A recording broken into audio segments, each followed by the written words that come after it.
আসসালামু আলাইকুম বন্ধুরা, শিরিন হবিস চ্যানেলে নতুন এক রেসিপি দেখার জন্য আপনাদেরকে স্বাগতম জানাচ্ছি। আজ আমি আপনাদের জন্য নিয়ে এসেছি খুবই পরিচিত এবং খুবই মজাদার একটি শাকের রেসিপি। আর এটি হলো লাউ শাক ভাজি। লাউ শাক ভাজি আপনারা অনেকে হয়তো খেয়েছেন কিংবা অনেকে খাননি। যারা খেয়েছেন কিংবা খাননি সবারই হয়তো এই রান্নাটা পছন্দ হতে পারে। আশা করি আমার পাশে থাকবেন এবং রান্নাটি শেষ পর্যন্ত দেখবেন। লাউ শাক ভাজিটা কীভাবে করতে হয় চলুন একবার দেখে নেই।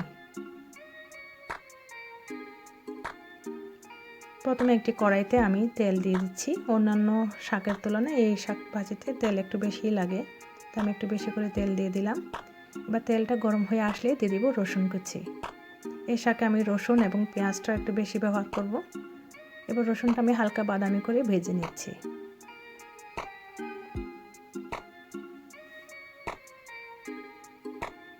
রসুনটা বাদামি হয়ে আসলে দিয়ে দিব কয়েকটা শুকনো মরিচ। এটা আপনাদের ঝাল পছন্দ অনুযায়ী দিবেন। আমি একটু বেশি করে দিলাম, 4-5টা শুকনো মরিচ মাঝখান দিয়ে ভেঙে দিয়ে দিয়েছি। এবার রসুন এবং মরিচ হালকা ভেজে নেব। ভাজা হয়ে গেলে দিয়ে দিব পেঁয়াজ কুচি।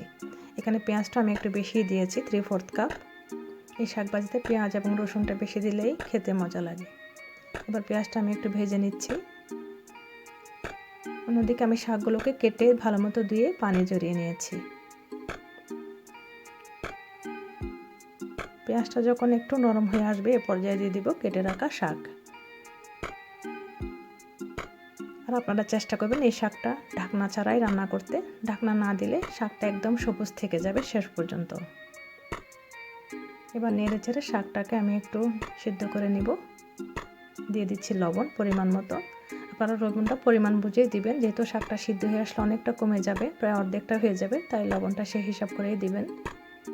এবার নেড়ে চেড়ে নিচের পেঁয়াজ রসুনটা আমি একটু উপরে উঠিয়ে দিচ্ছি যাতে নিচে পোড়া না লাগে।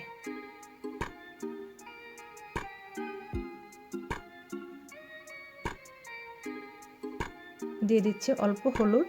এই মশলার মধ্যে আমি শুধু হলুদটাই ব্যবহার করছি, এই শাকের মধ্যে আর কোনো বাড়তি মশলা দিব না।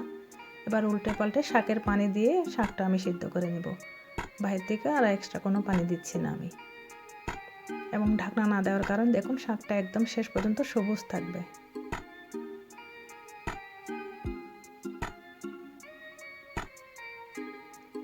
কোনো রকমের ঢাকনা ছাড়া, কোনো রকমের পানি ছাড়া শাকের পানি দিয়ে পানিটা সিদ্ধ হয়ে যাবে। জাস্ট মিডিয়াম আছে একটু নেড়ে ছেড়ে শাকটা ভাজি করে নেব। প্রায় সিদ্ধ হয়ে এসেছে, আর কয়েক মিনিট এভাবে নাড়াচাড়া করলে আমাদের শাকটা রান্না শেষ।